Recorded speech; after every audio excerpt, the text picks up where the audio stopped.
Veamos esta situación. Yo tengo en el espacio, mi espacio tridimensional, una serie de fuerzas, yo representé dos, aplicadas en determinados puntos.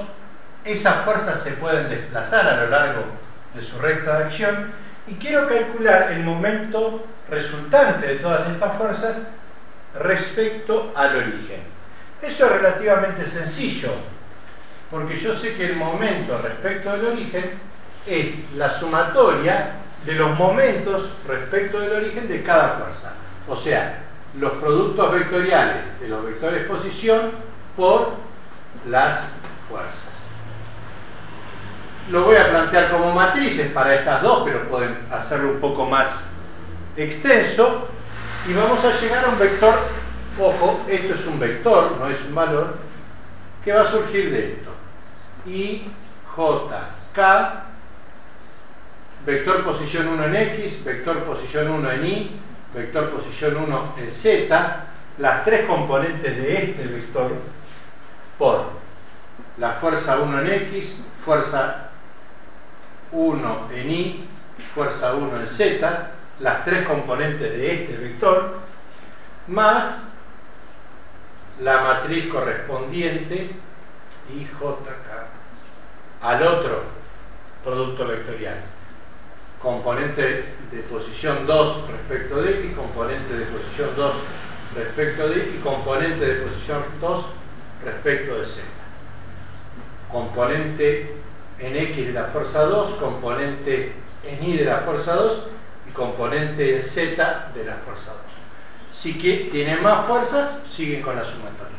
Cuando hagan esto, van a llegar a un vector de tres componentes, y cada uno con tres componentes. Suman todo y les va a quedar el momento o la componente respecto, o en el eje X del momento respecto del punto O, la componente en el eje Y y la componente en el eje Z. O sea, un vector con tres componentes. No como en el caso anterior, que nos quedaba perpendicular en plano, porque estas dos componentes eran cero. ¿Cómo será el vector? Y bueno, supongamos que es un vector así. Este es el vector momento respecto del origen. Si me piden el momento respecto de un eje, momento de las fuerzas respecto del eje L, este eje verde, la cosa no es complicada. A ver, a este eje verde lo voy a definir, parto de la base que pasa por el origen por una cuestión de simplicidad. Lo voy a definir mediante un vector director, vamos a llamar, que sea un versor, un vector de longitud 1.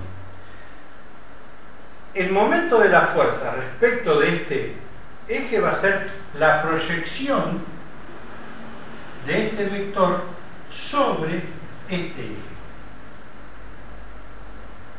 Va a ser un vector colineal con U y cuyo módulo vamos a calcular ahora. Esto sería el momento respecto del eje L de todas las fuerzas. Y el cálculo es muy sencillo. Primero voy a calcular el módulo de ese vector. El módulo del momento respecto del eje L es igual a el producto escalar del vector momento respecto del punto O, producto escalar, por el versor U. Esto da un valor, un módulo. Si yo quiero el vector ML con sus tres componentes, tomaré este módulo, que lo utilizo como un escalar, y lo multiplico por el versor U. Ahí voy a tener un vector paralelo a U en la dirección de U, pero con este módulo. Este es el producto común entre un escalar y un vector. Y ahí se acabó el misterio. Esto sería momento respecto a un punto. En nuestro caso el punto O, el origen. Y el otro es momento de la fuerza respecto al eje L.